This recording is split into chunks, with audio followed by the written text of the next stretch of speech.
Bien, ¿cómo están ustedes? ¿Están bien? Me alegro.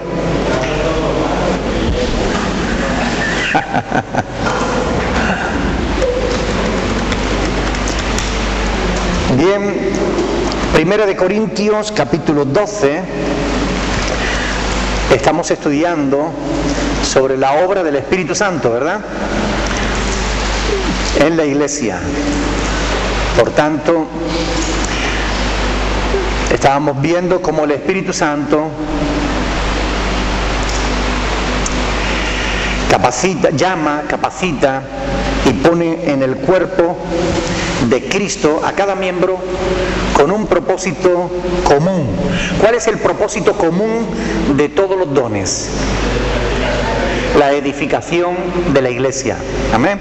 Recuerden eso porque es muy importante para poder entender bien esta epístola.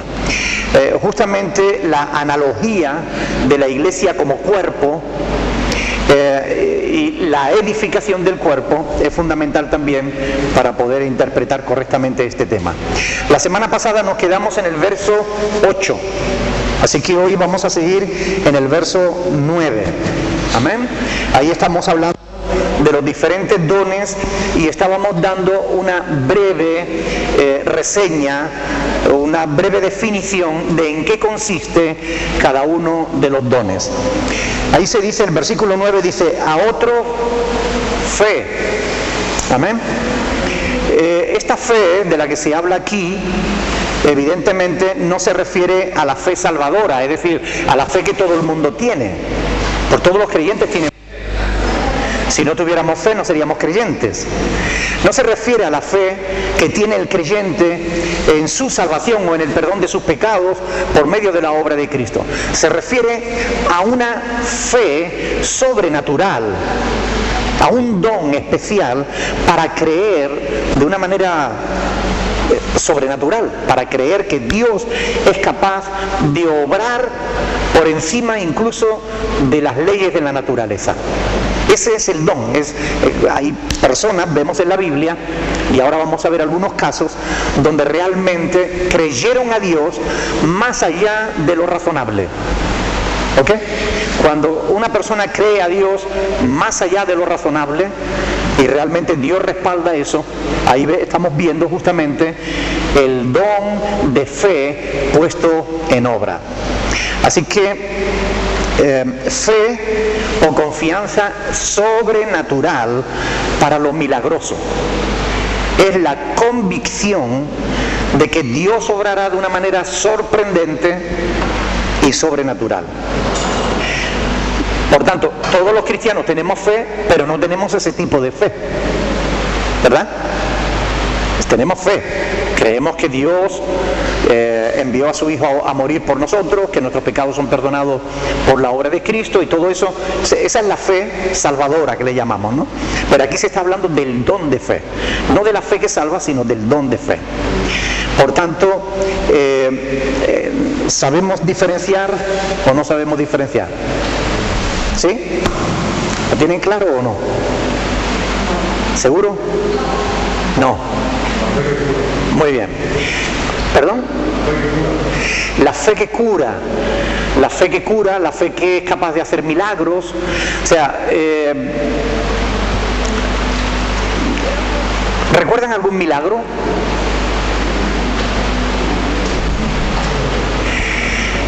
Generalmente el don de fe y el don de milagro están muy relacionados, porque para hacer milagros hace falta una fe sobrenatural. ¿Ok? A veces una persona, por ejemplo Pedro y Juan, van a entrar en el templo y ven a un cojo allí en la puerta. Y el cojo le pide una limosna. Dame algo. Y él le dice, mírame, no tengo ni oro ni plata, pero lo que tengo te doy. En el nombre de Jesús de Nazaret, levántate y anda. Y aquel cojo se levantó y anduvo. Esa es una fe sobrenatural para creer que Dios iba a respaldar sus palabras. A ver, los niños pueden estar calladitos, por favor.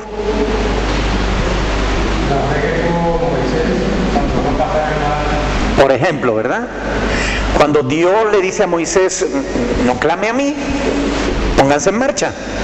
Pero si es que tenían el mar, los egipcios por la espalda y el mar delante, ¿qué hacemos? Golpea las aguas.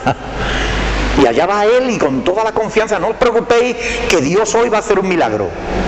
Y va y golpea las aguas y las aguas se abren. Es una fe sobrenatural. No.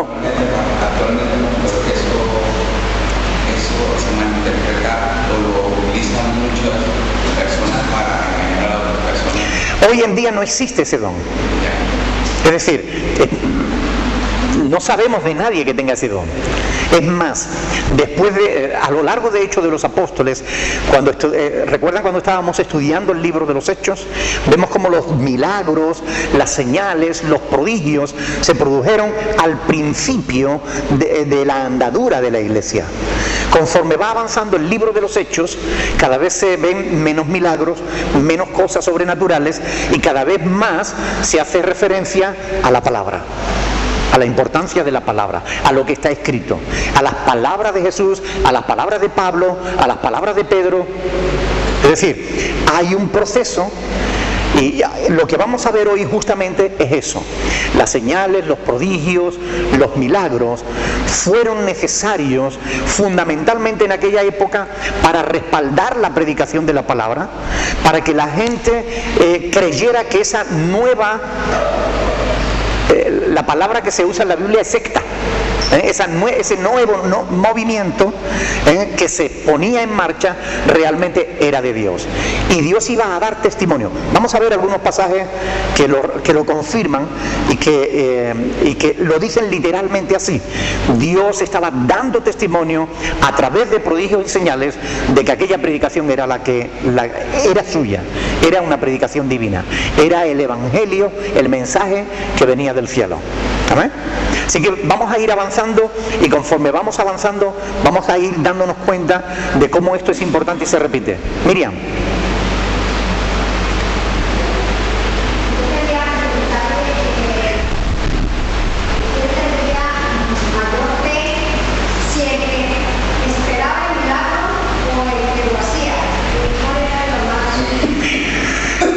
En cada caso, la verdad es que me imagino que debía ser diferente, ¿no? Pero en muchos casos, el que recibía el milagro no se le demandaba fe. En muchos casos Dios hizo milagros sin demandar fe. En otros casos vemos que demandó fe. O sea que no siempre se demanda fe en el que recibe el milagro, pero desde luego sí en el que se atreve a hacerlo, ¿no? Entonces, si no, no lo haría, no iba adelante en ese reto, ¿no? Ahora, vamos a seguir adelante y vamos a ir viendo como poco a poco a lo largo de lo que vamos a ir viendo ahora, porque dice en el versículo 9, a otra fe, dice, por el mismo Espíritu, a otros dones de sanidades por el mismo Espíritu, dones de sanidades. En el griego dice charismata y amatón, es decir, diversas curaciones, sanidades espirituales, a otros dones de sanidades. Sanidades distintas curaciones, ¿ok? O sea, la capacidad de curar diferentes enfermedades. De esto es de lo que está hablando aquí. En plural, sanidades, curaciones. No haciendo referencia a una sola enfermedad, sino a muchos tipos de enfermedades. Es la capacidad sobrenatural para sanar diversos tipos de enfermedades. Los dones de sanidad no operaban solo en el nivel físico, sino también en el mental, en el nivel emocional. Porque vemos en la Biblia cómo algunos enfermos mentales fueron sanados también por Cristo. Y aún algunos endemoniados fueron también liberados. ¿Ok? Nosotros todos podemos orar por un enfermo. Cualquier creyente puede orar por un enfermo. Pero cualquiera no puede decir que tiene el don de sanidad. ¿Ok? Y ahora vamos a ver por qué. Es muy importante esto. En los primeros años de la iglesia cristiana, no solo los apóstoles, sino que también los diáconos mostraron tener este don. No solo los apóstoles, sino también los diáconos. Por ejemplo, en aquel tiempo los apóstoles sanaron a todos los enfermos. Y yo quiero que lean conmigo un pasaje en Hechos de los Apóstoles capítulo 5, porque es muy interesante lo que vamos a ver ahí. Hechos capítulo 5, versículo del 15 al 16.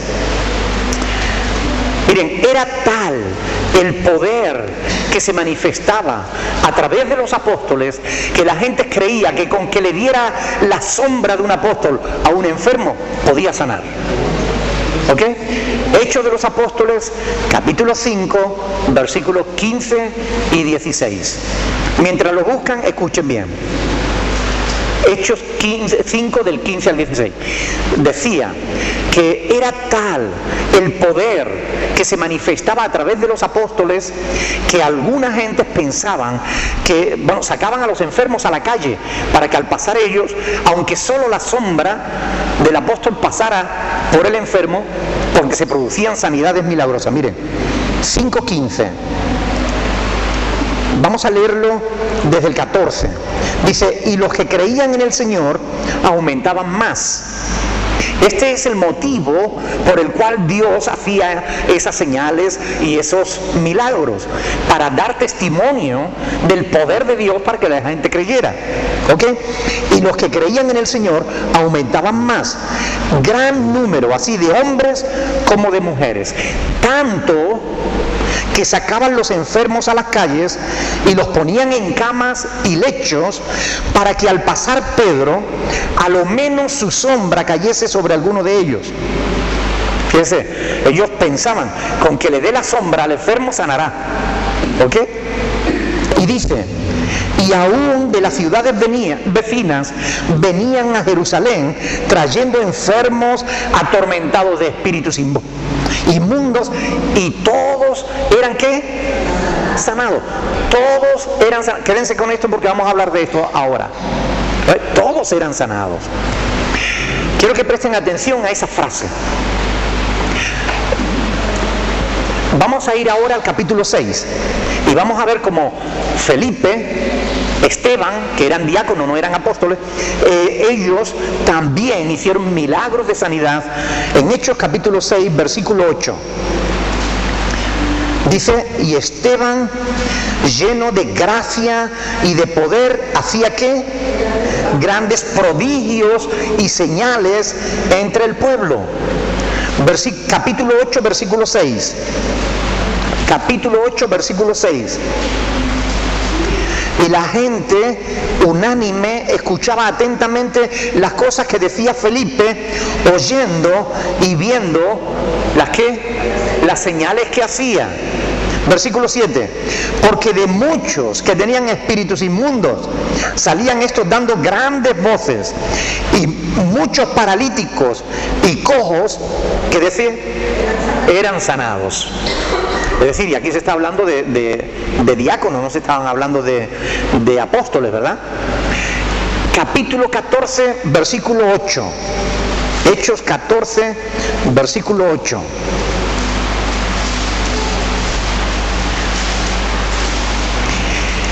Y cierto hombre de Listra estaba sentado imposibilitado de los pies, cojo de nacimiento, que jamás había andado. Este oyó hablar a Pablo, el cual, fijando en él sus ojos y viendo que tenía fe para ser sanado, aquí viene la frase de Miriam, la pregunta de Miriam. Pablo vio fe en este hombre.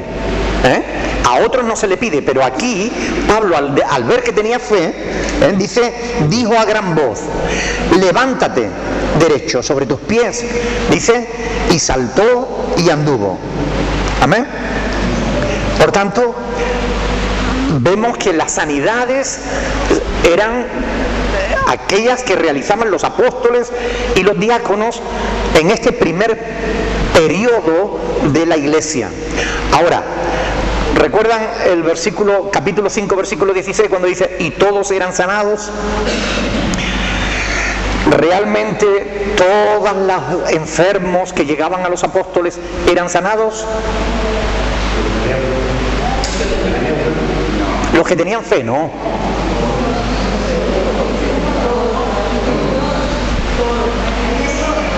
Ahí dice todos. Pero claro, si nos quedamos solamente así, leemos la palabra por encima, podemos interpretar mal las Escrituras. Por eso es importante conocerla bien a fondo. Porque cuando conocemos la palabra a fondo, nos damos cuenta de que muchas veces lo que estamos leyendo no es una afirmación categórica, sino es simplemente una forma de hablar. Y todos fueron sanados. Lucas, que era historiador, él investigó antes de escribir el libro de Hechos de los Apóstoles. Estuvo haciendo preguntas, se entrevistó con testigos que habían sido testigos oculares de estas sanidades, de estos milagros, de los prodigios. Él investigó, escudriñó y después escribió. Y nosotros sabemos hoy que cuando él se pone a escribir, escribe inspirado por el Espíritu Santo, porque es uno de los libros inspirados por el Espíritu de Dios. Pero ahora bien, para poder entender ese lenguaje que él utiliza, tenemos que tener en cuenta siempre el contexto general de la Biblia. No podemos hacer una doctrina de un solo versículo, sino que tenemos que tener en cuenta todo lo que la palabra de Dios nos enseña. Y cuando nosotros escudriñamos las Escrituras, nos damos cuenta de que no todos los enfermos que tuvieron contacto con los apóstoles sanaron. Por tanto, tenemos que concluir no que hay una contradicción en la Biblia, porque la palabra de Dios no se contradice, sino simplemente que tenemos que entender que Lucas era una forma de expresión, que todos eran sanados. Es decir, en ese momento los que estaban allí fueron sanados, pero no todos los que entran en contacto con los apóstoles son sanados. Y vamos a ver ahora por qué. Porque hay textos claros que nos dejan ver que no todos los enfermos que llegaron a los apóstoles fueron sanados. El mismo apóstol Pablo estaba enfermo. El mismo apóstol Pablo tenía una enfermedad que él le llamaba el aguijón. Tengo un aguijón en mi carne, dice, porque he pedido 3 veces al Señor y no me ha sanado. Él dice que el Señor le dijo: bástate mi gracia, porque mi poder se perfecciona en tu debilidad. Y Pablo llegó a entender que cuando él se sentía débil por su enfermedad, ahí es cuando él buscaba a Dios y Dios le hacía sentirse fuerte y capaz de hacer lo que tuviera que hacer. Por tanto, 2 de Corintios capítulo 12, Segunda de Corintios, no primera sino Segunda de Corintios capítulo 12, vamos a leerlo desde el 7, dice: y para que la grandeza de las revelaciones, porque a Pablo se le dio grandes experiencias espirituales, y él dice: para que la grandeza de las revelaciones no me exaltase desmedidamente. O sea, que él entiende que hay un motivo por el cual Dios lo mantenía enfermo. Él entiende que era para que no se llenara de orgullo, o sea, para que la grandeza de las revelaciones no me exaltase desmedidamente, me fue dado un aguijón en mi carne, un mensajero de Satanás que me abofetee para que no me enaltezca sobremanera, respecto a lo cual 3 veces he rogado al Señor que lo quite de mí. Y me ha dicho: bástate mi gracia, porque mi poder se perfecciona en la debilidad. Por tanto, de buena gana me gloriaré más bien en mis debilidades, para que repose sobre mí el poder de Cristo. Amén. Ahora, cabría preguntarse: ¿por qué no buscó Pablo al apóstol Pedro para que lo sanara? ¿No sanó Pedro al cojo que estaba en la puerta del templo? ¿Por qué no buscó a Pedro? Ay, ya que el Señor no me sana a mí por mi oración, voy a buscar a otro apóstol, ¿no? ¿Por qué no lo hizo? Él entendió que esa era la voluntad de Dios. Dios escucha a Pedro como también escuchaba a Pablo. Muchas veces a mí me dicen: ay, pastor, ore por mí que tengo este problema. Pero ore usted, que a usted le escucha más el Señor. ¿Ustedes creen eso? No. Dios te escucha a ti directamente, igual que cuando yo le hablo, Él también me escucha a mí, pero a ti también. O sea, Dios no escucha más a uno que a otro. Los ojos del Señor están sobre los justos y atentos sus oídos al clamor de ellos. A todos los justos, no solo a algunos, no solo a los escogidos, no solo a los espirituales. No, a todos. Clama a un justo y ahí Dios responde. Clama a mí, yo te responderé, dice el Señor. ¿Ustedes creen que Dios falla? Dios no falla. Sin embargo, Pablo entiende que él estaba enfermo por una razón. Por tanto, él no buscó a Pedro para que le sanara. Sencillamente, él mismo sabía y entendía que los dones, aún el don de sanidad, no puede usarse en independencia de Dios, sino sujeto a la voluntad de Dios. Además, fíjense, vamos a darnos cuenta, en 3 versículos que vamos a ver a continuación, vamos a darnos cuenta como no solamente Pablo no pudo sanarse a sí mismo, sino que no pudo sanar a sus colaboradores más directos. Vamos a ver, por ejemplo, Filipenses capítulo 2, Filipenses capítulo 2, versículo 27.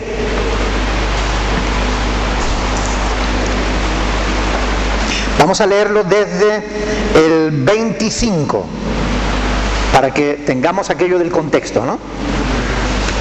Del 25 al 27. Dice, mas tuve por necesario enviaros, ¿a quién? Epafrodito. Filipenses 2:25. Dice, mi hermano, fíjense bien, y mi colaborador.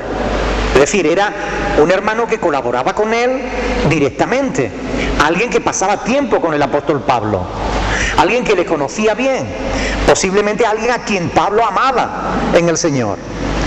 Dice, mas tuve por necesario enviaros a Epafrodito, mi hermano y colaborador y compañero de milicia, vuestro mensajero y ministrador de mis necesidades.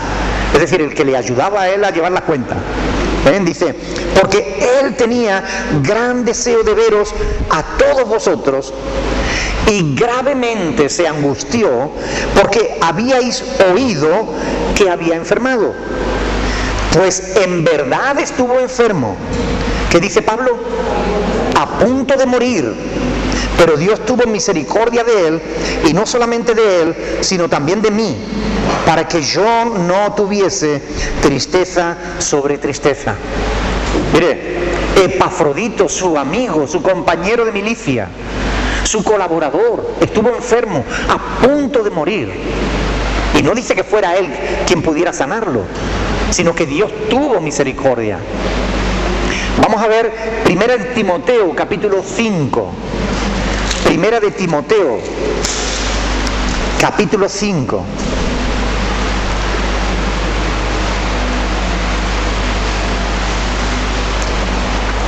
Vamos a leer versículo 23.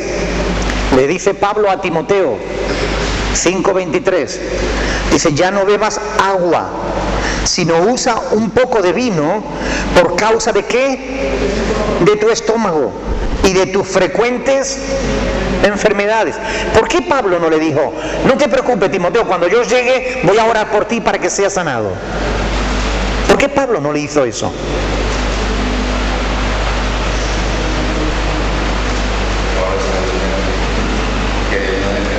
¿Ustedes creen que no habría orado ya?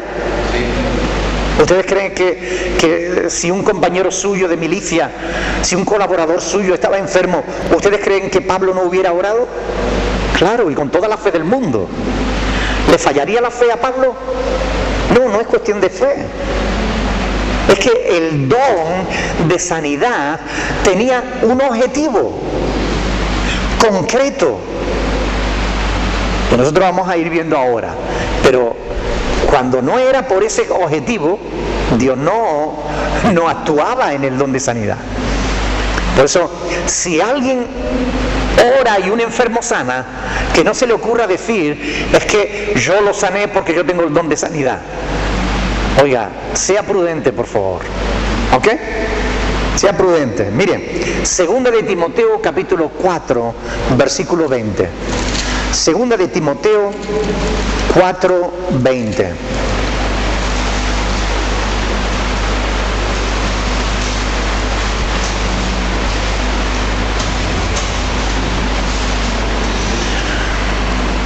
Erasto se quedó en Corinto y a Trófimo dejé en Mileto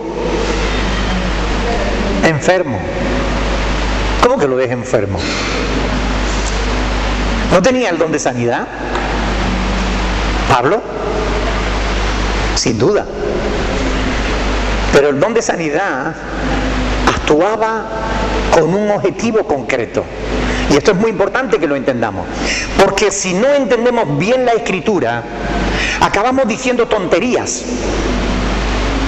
Diciendo que todo el mundo tiene que tener fe para sanar enfermos.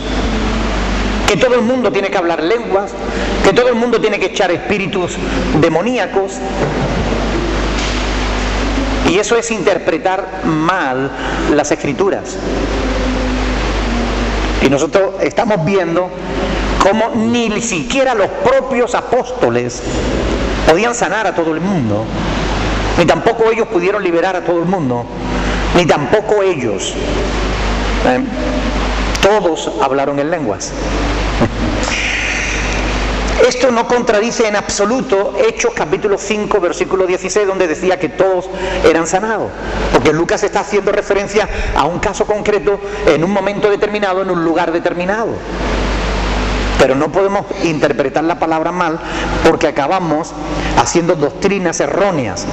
En multitud de ocasiones, nosotros mismos hablando, decimos, todo el mundo piensa lo mismo, pero sabemos que no nos estamos refiriendo a todo el mundo. Es una forma de expresión, ¿o no? ¿Verdad? Todos creen lo mismo. Todos se convirtieron. Pero sabemos que eso son formas de expresión y deben ser interpretadas como forma de expresión, no como doctrina. Todos tienen que hacerlo así porque aquí dice todos, y si tú al poner las manos sobre los enfermos no sanan, entonces tú no tienes el Espíritu Santo. Oiga, cuidado, seamos prudentes, hagamos las cosas bien, porque cabría preguntarse, ¿por qué el Señor no le dio a Pablo la capacidad de sanar a sus amigos, a sus compañeros? La respuesta es porque el don de sanidad, como el don de milagros, como el don de fe, tenían un objetivo claro, al menos en las Escrituras se ve así. Un objetivo por el cual Dios otorgó esos dones, y el Nuevo Testamento enseña que las sanidades generalmente se realizaban para respaldar la predicación apostólica. Estos dones se dieron en aquella época para respaldar la predicación del Evangelio, para fortalecer la fe de la iglesia que estaba dando sus primeros pasos.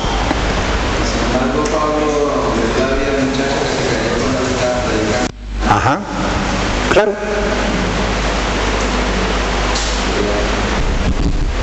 Sí, y hizo muchas cosas milagrosas, pero eso no significa que nosotros las podamos hacer. El problema está cuando tomamos un texto histórico y lo convertimos en doctrinal. Este es un error muy frecuente a la hora de interpretar las Escrituras. Si yo tomo un texto histórico y lo convierto en doctrinal, estoy creando una falsa doctrina. Y yo les voy a poner algunos ejemplos ahora. Pero los creyentes podemos orar y debemos orar por los enfermos. ¿Me escuchan? Los creyentes podemos y debemos orar por los enfermos. Y nosotros vemos que Dios los sana. A veces. Y otras veces no. ¿Verdad? Porque no olvidemos que no somos nosotros Dios, sino que el Dios es Él. Amén. Entonces hay que contar con la soberanía de Dios. Dios puede elegir sanar a una persona a través de la medicina natural, Cuando Pablo le está diciendo a Timoteo, toma un poco de vino por causa de tu estómago, le está dando una receta natural. Era algo que se hacía en aquella época, que los médicos de entonces aconsejaban. Si algún pastor moderno de los de hoy, de estos pentecostales extremos, coge el pasaje de Pablo, diría que Pablo estaba en la carne por aconsejarle tomar vino. Pero es que no podemos ser más santos que los santos. No podemos ser más santos que Dios. En la palabra está, ¿verdad? Por tanto, Dios puede elegir sanar a una persona por medio de la medicina natural, o puede hacerlo por medio de una oración de fe, o puede decidir no querer sanarla. Y nosotros, como hijos suyos, como pueblo de Dios, tenemos que estar dispuestos a aceptar la voluntad de Dios, sea la que sea. Podemos orar con fe. Señor, yo sé que tú tienes poder para sanarlo. Y nosotros te suplicamos, te pedimos en el nombre de Jesús, por favor, sánalo. Pero sea tu voluntad y no la nuestra. Amén. Porque esa es la manera en que Jesús nos enseña a orar. Esa es la manera correcta. No, Señor, tú lo has prometido, reclamamos una sanidad en tu nombre. ¿Quiénes somos nosotros para reclamarle nada a Dios? ¿Qué derecho tenemos nosotros para reclamarle nada a Dios cuando no tenemos derecho ni a vivir? Por cuanto somos pecadores y merecemos la condenación eterna.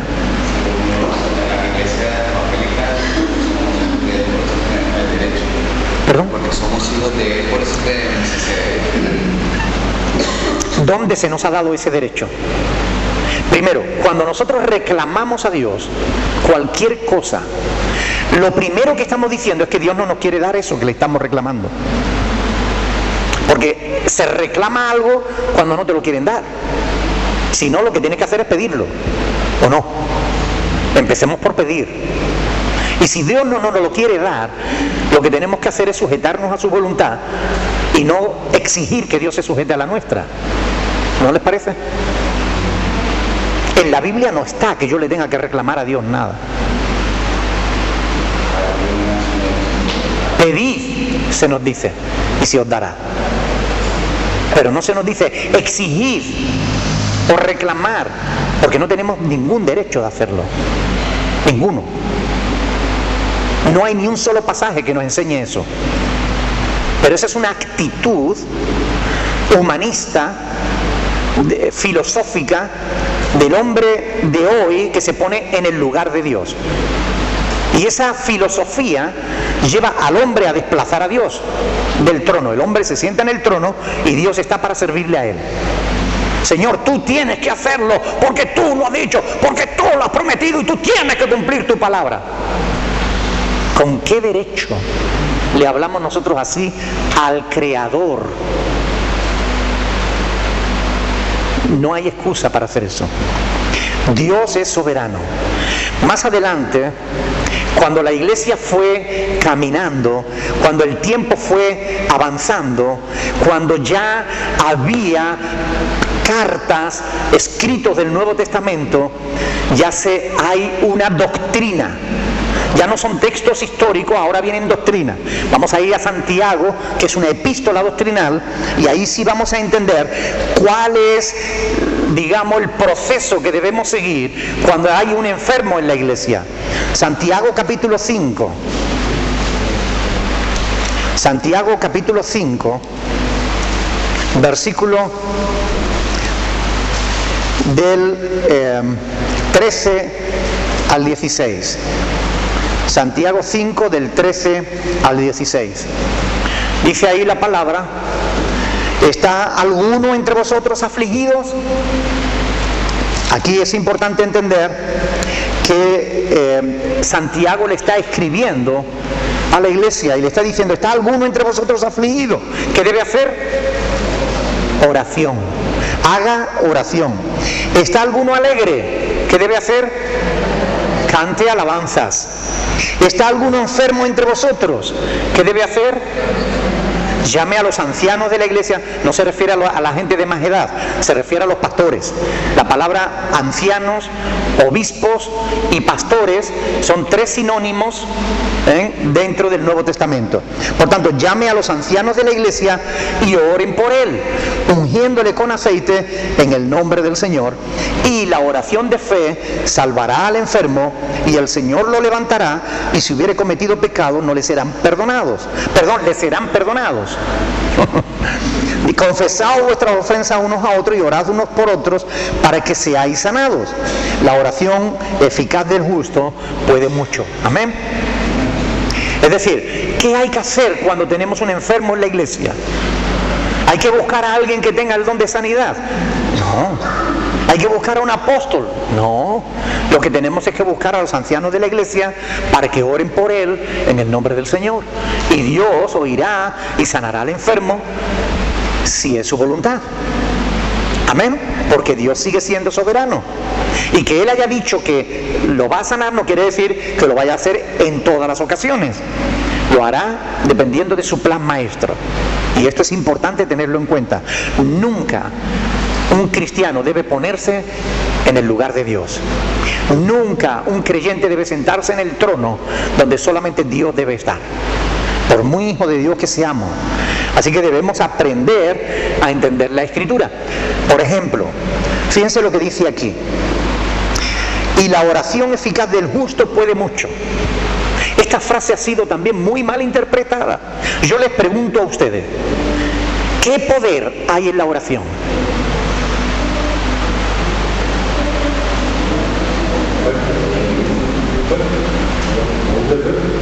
Poder de fe. Ofelia.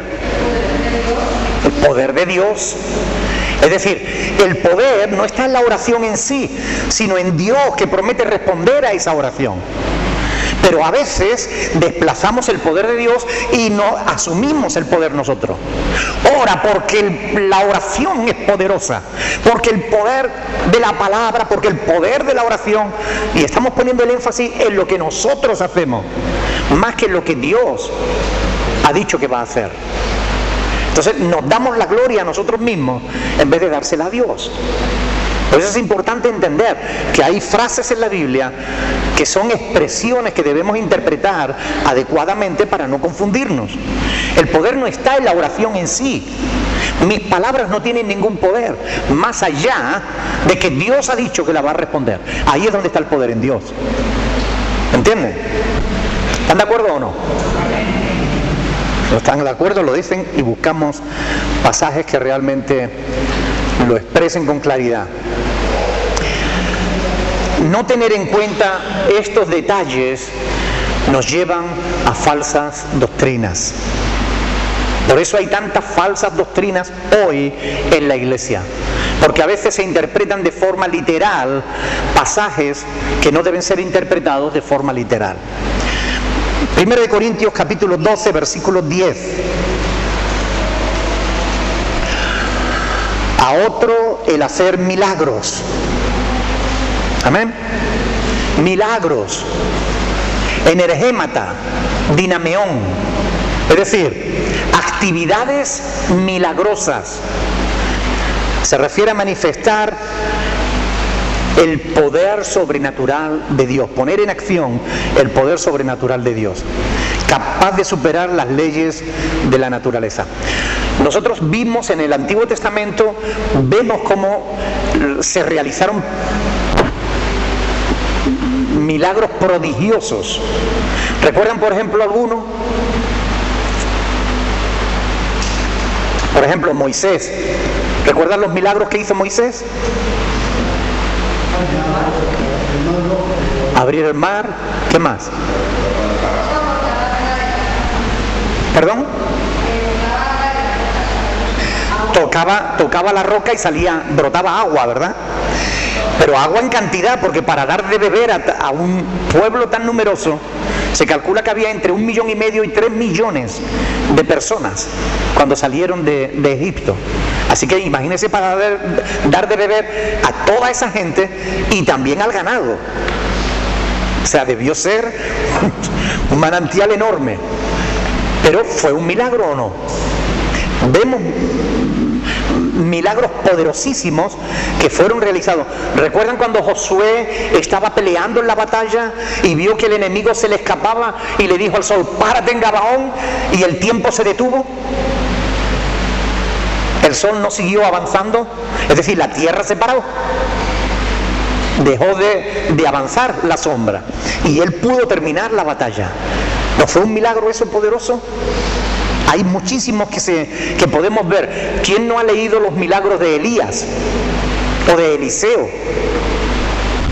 La Biblia habla de milagros poderosos. El ministerio de Jesús fue caracterizado por una multitud de milagros, de actividades milagrosas. ¿Recuerdan alguna de Jesús?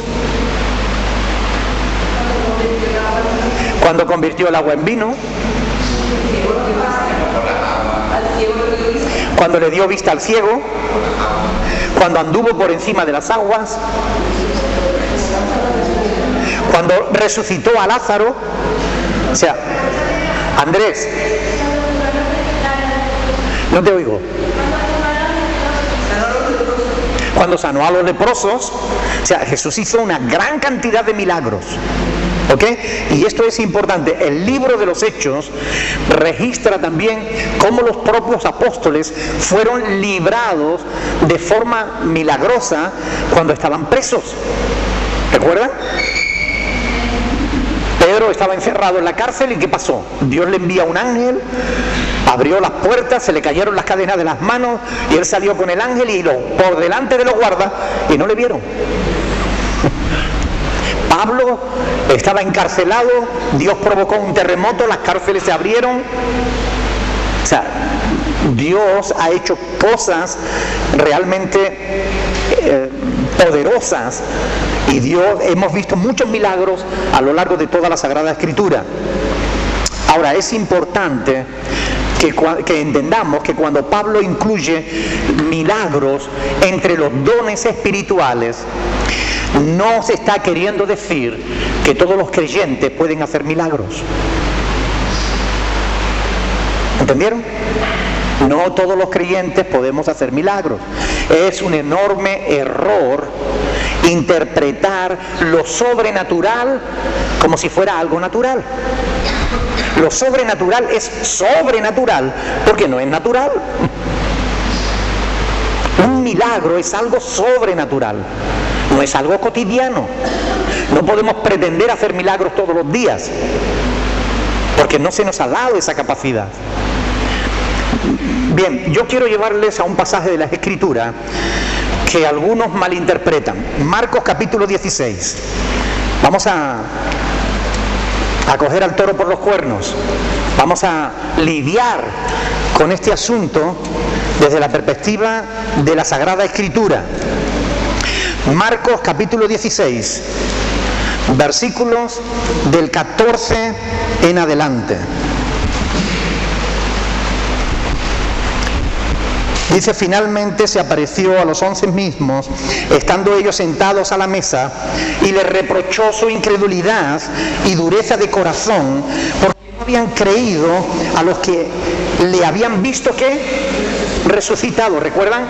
Las mujeres le vieron resucitado, llegaron allí, el Señor ha resucitado, el Señor ha resucitado. Venga, hombre, déjate de cuento, el Señor ha resucitado. ¿No lo hemos visto nosotros muertos? Que lo hemos visto, que el Señor ha resucitado, que... ¿Será? ¿No será? Se tomaron su tiempo para aceptar la idea, y entonces el Señor les reprochó, sentado a la mesa con ellos, les reprochó su incredulidad y la dureza de corazón, porque no había creído a los que le habían visto resucitado. Y les dijo, presten atención ahora, a esto se le llama la Gran Comisión. Y les dijo, id por todo el mundo y predicad el Evangelio a toda criatura. El que creyere y fuere bautizado será salvo, mas el que no creyere será condenado. Y escuchen bien, aquí viene el quid de la cuestión. Y estas señales seguirán a los que creen. En mi nombre echarán fuera demonios, hablarán nuevas lenguas, tomarán en las manos serpientes, y si bebieren cosa mortífera no les hará daño. Sobre los enfermos pondrán sus manos y sanarán. Y el Señor, después que les habló, fue recibido arriba en el cielo y se sentó a la diestra de Dios. Miren, y estas señales seguirán a los que creen. Mucha gente está enseñando que esto tiene que verse en la vida de todos los cristianos. Estas señales seguirán a los que creen. Si tú crees, se tiene que ver en ti que tú echas fuera demonios, que hablas nuevas lenguas, que tomas las manos serpientes y que si tomas algún veneno no te va a pasar nada. Esto se enseña así. Ahora la pregunta es, ¿eso se tiene que interpretar así? ¿Está bien interpretado? Los que dicen que no, explíquenme por qué no.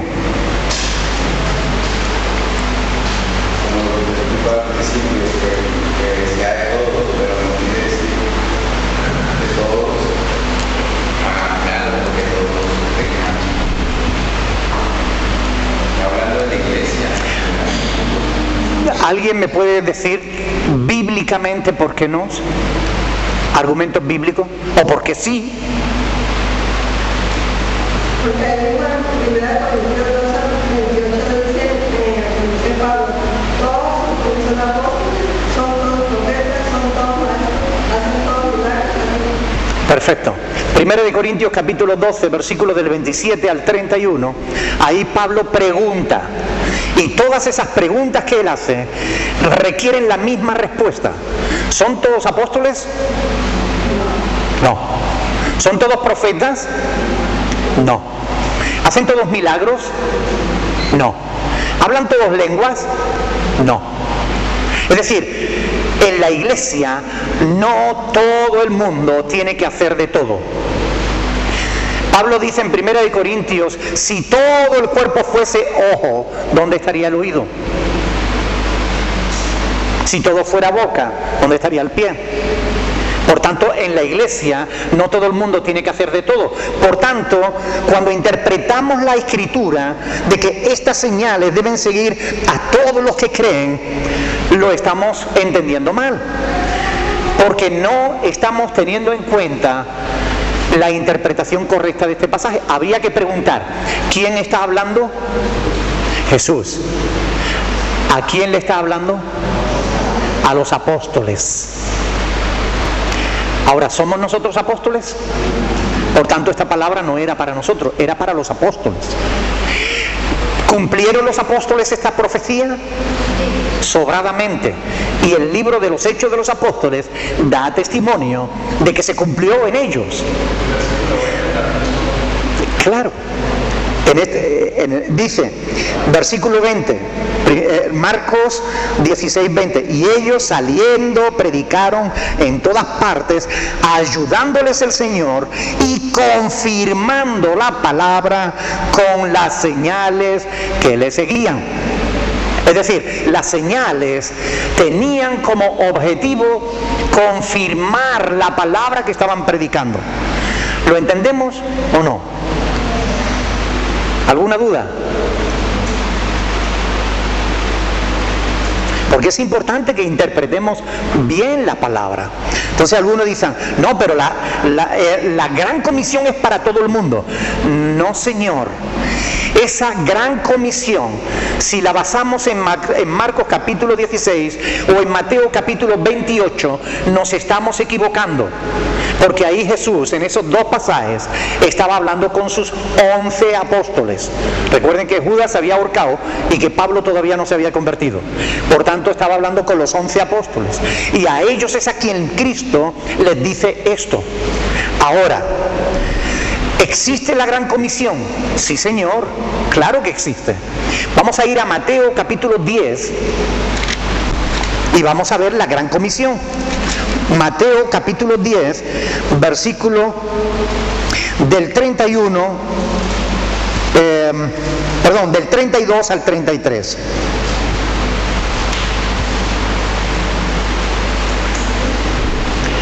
Dice ahí la palabra: a cualquiera pues que me confiese delante de los hombres, yo también le confesaré delante de mi Padre que está en los cielos. Y a cualquiera que me niegue delante de los hombres, yo también le negaré delante de mi Padre que está en los cielos. Amén. Esto es para todos.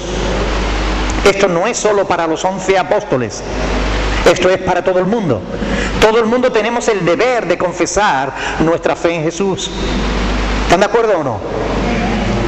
Tenemos el deber de confesar nuestra fe en Jesús, de contarle a otros lo que Dios ha hecho en nuestra vida. Pero no tenemos el deber de echar fuera demonios, ni tenemos el deber de hablar nuevas lenguas, ni tenemos el deber de tomar veneno para demostrar que tenemos fe. Eso es una estupidez. Es una estupidez. O sea, no podemos aplicar mal las Escrituras porque enseñamos una herejía, una falsa doctrina. Mire, Romanos capítulo 10. Romanos capítulo 10. Vamos a ver a partir del versículo 8. Tenemos aquí la gran comisión. Porque aquí Pablo se está dirigiendo a la iglesia de Roma y a través de ellos a todos nosotros como cristianos. Y Pablo está diciendo: mas que dice, cerca de ti está la palabra, en tu boca y en tu corazón. Esta es la palabra de fe que predicamos, que si confesares con tu boca, ¿veis? Este es el evangelio que ellos predicaban, que si confesares con tu boca que Jesús es el Señor y creyeres en tu corazón que Dios le levantó de los muertos, será salvo. Porque con el corazón se cree para justicia, pero con la boca se confiesa para salvación. Pues la Escritura dice: todo aquel que en él creyere no será avergonzado, porque no hay diferencia entre judío y griego, pues el mismo que es Señor de todos es rico para con todos los que le invocan. Porque todo aquel que invocare el nombre del Señor será salvo. ¿Cómo pues invocarán a aquel en el cual no han creído? ¿Y cómo creerán en aquel de quien no han oído? ¿Y cómo oirán sin haber quien les predique? ¿Y cómo predicarán si no fueren enviados? Como está escrito: cuán hermosos son los pies de los que anuncian la paz, de los que anuncian buenas nuevas. Esto es para todos. Aquí está la gran comisión. Mateo capítulo 10 del 32 al 33, Romanos capítulo 10 versículos del 8 al 15. Aquí tenemos la gran comisión. Claro que todos tenemos que dar testimonio de nuestra fe. Esa es la gran comisión. Ese es el encargo de Cristo a toda la iglesia. Lo otro es el encargo de Cristo a los apóstoles. Amén. ¿Alguna pregunta? Ahora mismo hay personas que están endemoniadas, no digo de locos, sino endemoniadas. ¿Cómo funciona? Bueno, para eso estamos los apóstoles, los pastores, que somos los descendientes de los apóstoles. Es decir, los apóstoles no nombraron nuevos apóstoles, nombraron pastores. Y nosotros sí tenemos el deber de poder echar fuera demonios. ¿Ok?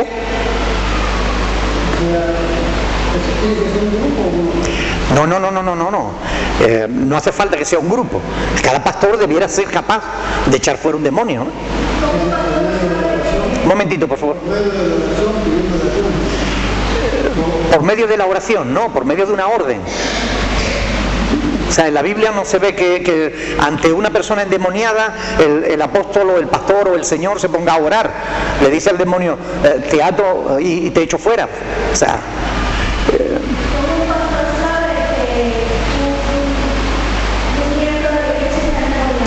bueno, por el don de discernimiento de espíritus. Ahora llegaremos a eso. Vamos a hablar de ese tema. Es decir, cuando un papá tiene autoridad, no tiene que ponerse a pegarle grito a los niños para que le hagan caso. El papá lo mira y ya el niño sabe que se tiene que portar bien, ¿verdad? si no sabe lo que le espera. Bueno, pues cuando un pastor tiene autoridad, verdaderamente autoridad, respaldo de parte de Dios, no hace falta que se ponga a gritar, que se ponga a hacer pantomima, ni teatro, ni se ponga a gritar, en el nombre de Jesús yo te reprendo, no sé. No. Le dice, cállate, siéntate, quédate quieto, cállate. Y el demonio se queda quieto, callado y no se mueve. Y uno habla con la persona. ¿Y qué ha pasado? ¿Por qué? ¿Cómo ha sido así? Y la persona te habla y te dice, no, pastor, es que hice esto que no debía haberlo hecho, o pensé aquello que no debía haber pensado. Bueno, pues ora, lleva uno a la persona al arrepentimiento, la persona confiesa su pecado, pide perdón a Dios y al demonio se le dice, márchese y no vuelva, y ya está. Todos los pastores no tienen ese don, ¿no? Deberían. Porque si un pastor no puede, tiene que llamar a otro. Claro, pero lo lógico es que todo pastor debiera tener esa autoridad, porque Jesús la dio a sus discípulos. Autoridad. No, es que eso tiene que ver con la autoridad. ¿Ok? Los dones, escúchenme bien,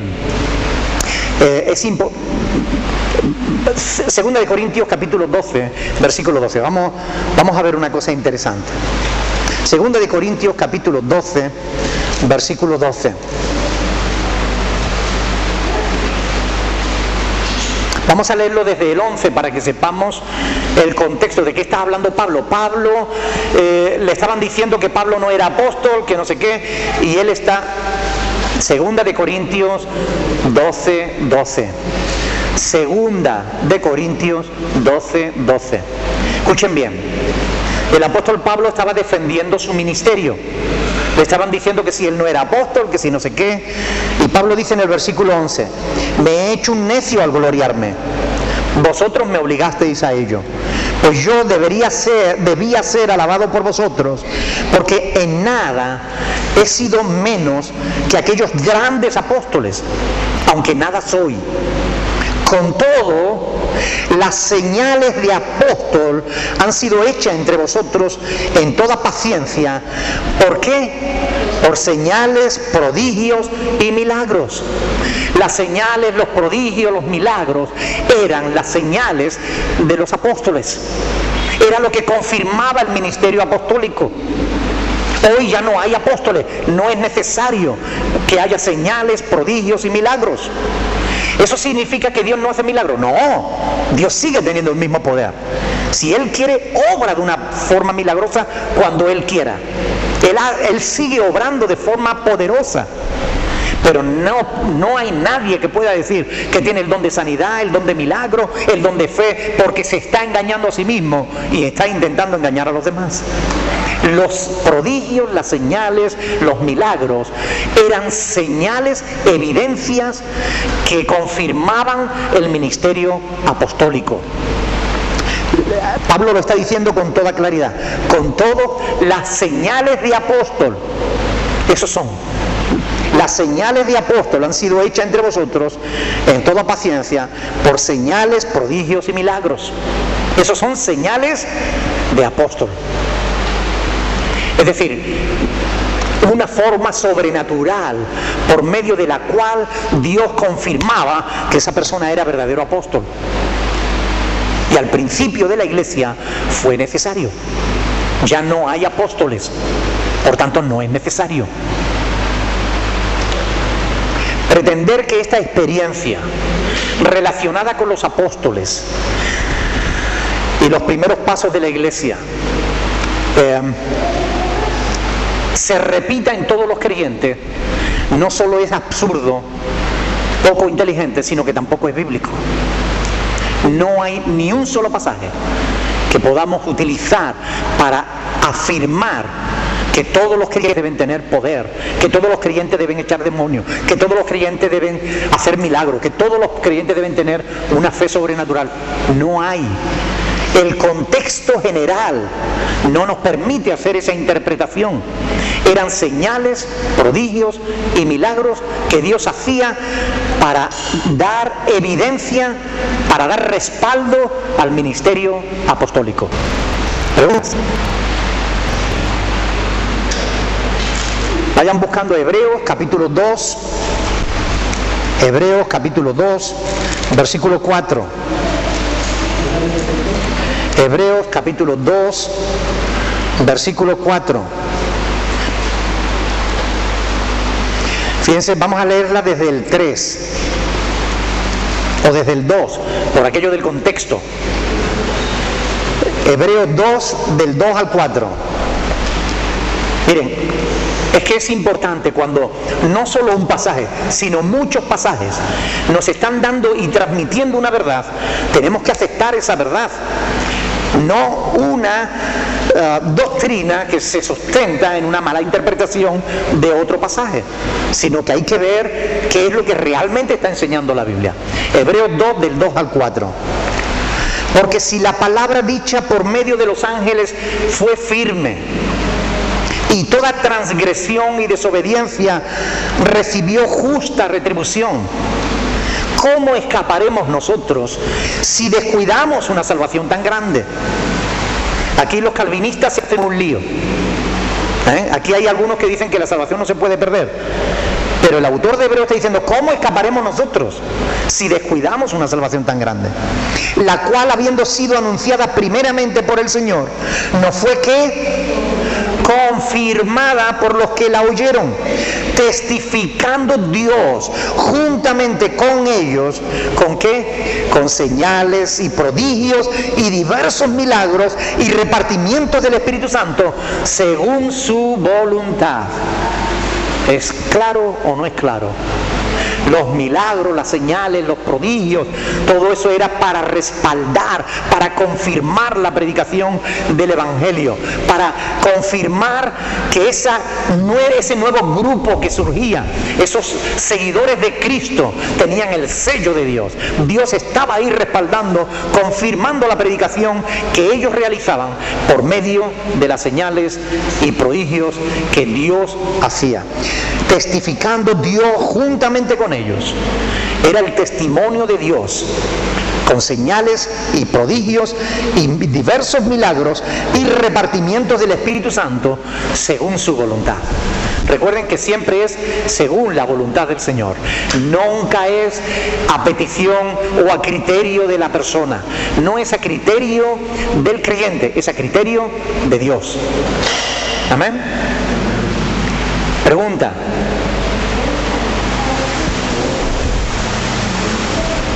¿Hay pregunta? Al final de la era apostólica llegó también el final de los dones espirituales, porque el libro de los Hechos de los Apóstoles, cuando lo tomamos y lo leemos en completo, ustedes ven que es al principio del libro que se producen esas señales, esos prodigios, esos milagros, pero ustedes van a ir viendo cómo avanzando el libro de los Hechos se dejan de hablar de señales, de prodigios y de milagros. Ya se empieza a hacer referencia a lo que está escrito, a la palabra de Dios. Ahora, repito, eso no significa que Dios no pueda hacer milagros hoy. Dios sigue haciendo milagros. Eso no significa que Dios no pueda levantar un muerto o sanar a un enfermo o hacer lo que Él quiera hacer, porque Dios es el mismo ayer, hoy y por los siglos de los siglos. Amén. Pero no podemos interpretar mal las Escrituras. Hay que interpretarlas correctamente. ¿Alguna pregunta? Yo le hago una pregunta. En Lucas 16, lo que leímos de la partida del 15 al 8, ¿sí? Dice, y por todo el mundo predicar el evangelio. Marcos. Ah, perdón. Sí, Marcos. Eso. Y dice, el que creyere y fuere bautizado será salvo. Ajá. Hasta que no creyere será condenado. Ahora, estas señales seguirán a los que creen.